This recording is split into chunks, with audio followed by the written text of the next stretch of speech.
چلیں سیدھا chat G P T کی دنیا میں غوطہ لگاتے ہیں اور دیکھتے ہیں کہ اس کے انٹرفیس کے اندر اصل میں ہے کیا۔ یہ ایک ایسا ٹول ہے جس کا ذکر ہر جگہ ہو رہا ہے، تو آج ہم اس کی ایک ایک صلاحیت کو تفصیل سے جانیں گے۔ اور جیسے ہی آپ اسے کھولتے ہیں، سب سے پہلی چیز جو سامنے آتی ہے وہ ہے یہ سادہ سا سوال: میں کیا مدد کر سکتا ہوں؟ یہی وہ پہلا تاثر ہے جو چیٹ جی پی ٹی دیتا ہے، جیسے کوئی ہر فن مولا اسسٹنٹ ہو جو ہر کام کے لیے بالکل تیار کھڑا ہے۔ تو ٹھیک ہے، اب ذرا اس کے ٹول باکس میں جھانک کر دیکھتے ہیں کہ اس میں کون کون سے اوزار ہیں، کیونکہ اس کی اصل طاقت تو اس کی خصوصیات میں ہی چھپی ہوئی ہے۔ تو یہ رہی اس کی چند اہم صلاحیتوں کی ایک جھلک۔ آپ اس سے آواز میں بات کر سکتے ہیں، تصاویر بنوا سکتے ہیں، کوڈنگ کے لیے کوڈیکس کا استعمال کر سکتے ہیں، ڈیٹا کو سمجھنے کے لیے ایٹلس ہے، اور یہاں تک کہ گروپ چیٹس میں مل کر کام بھی کر سکتے ہیں۔ مطلب یہ صرف لکھنے لکھانے کا ٹول نہیں، اس کا دائرہ کار بہت ہی وسیع ہے۔ اور یہ فیچر تو واقعی کمال کا ہے۔ ذرا سوچیں، لمبی چوڑی رپورٹس ہوں یا کوئی پریزنٹیشن، بس اپلوڈ کریں اور چند سیکنڈ میں اس کا خلاصہ آپ کے سامنے۔ یہ دستاویزات کے ساتھ کام کرنے کے طریقے کو بالکل بدل کر رکھ دیتا ہے۔ اور بات یہیں پر ختم نہیں ہوتی، چیٹ جی پی ٹی ان ایپس کے ساتھ بھی جڑ جاتا ہے جو ہم روزمرہ استعمال کرتے ہیں، جیسے کینوا یا اسپوٹیفائی۔ یعنی ایک ہی جگہ پر رہتے ہوئے ڈیزائن بھی بن سکتا ہے اور میوزک کے لیے نئی تجاویز بھی مل سکتی ہیں۔ اچھا، اتنی ساری صلاحیتوں کے ساتھ ایک سوال تو ذہن میں آتا ہے کہ آخر اسے استعمال کون کون کر رہا ہے؟ چلیں دیکھتے ہیں کہ اس کے صارفین کون ہیں۔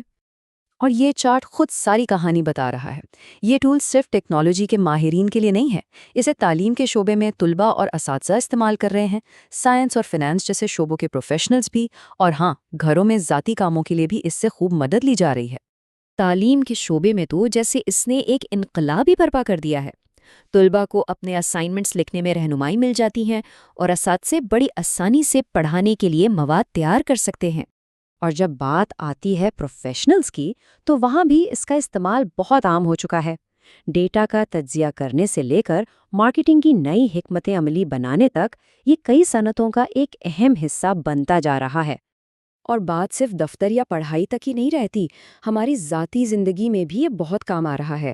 والدین اس سے بچوں کی سرگرمیوں کی منصوبہ بندی کروا سکتے ہیں، یا کوئی بھی رات کے کھانے کے لیے فٹافٹ کوئی نئی ترکیب پوچھ سکتا ہے۔ واقعی یہ ایک ہمہ جہت ٹول ہے۔ لیکن سوال یہ ہے کہ یہ سب چلتا کیسے ہے؟ اس کے پیچھے بزنس ماڈل کیا ہے؟ چلیں اس پر بھی ایک نظر ڈالتے ہیں۔ تو یہاں ہم اس کے مختلف پلانز دیکھ سکتے ہیں۔ دیکھیں، ایک تو ہے مفت ورژن جو بنیادی کاموں کے لیے بہت اچھا ہے۔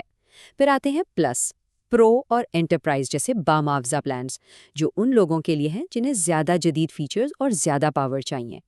اس طرح یہ ہر قسم کے صارف کی ضرورت کا خیال رکھتا ہے۔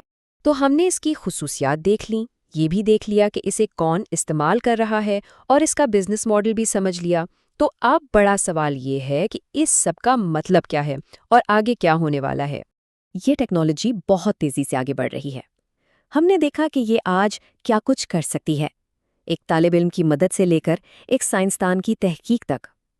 یہ سب ہمیں ایک بہت بڑے اور اہم سوال پر سوچنے پر مجبور کرتا ہے۔ جب اتنے طاقتور اوزار ہماری پہنچ میں ہوں، تو انسانیت اگلا کون سا بڑا مسئلہ حل کرنے جا رہی ہے؟ میرے چینل کو سبسکرائب کریں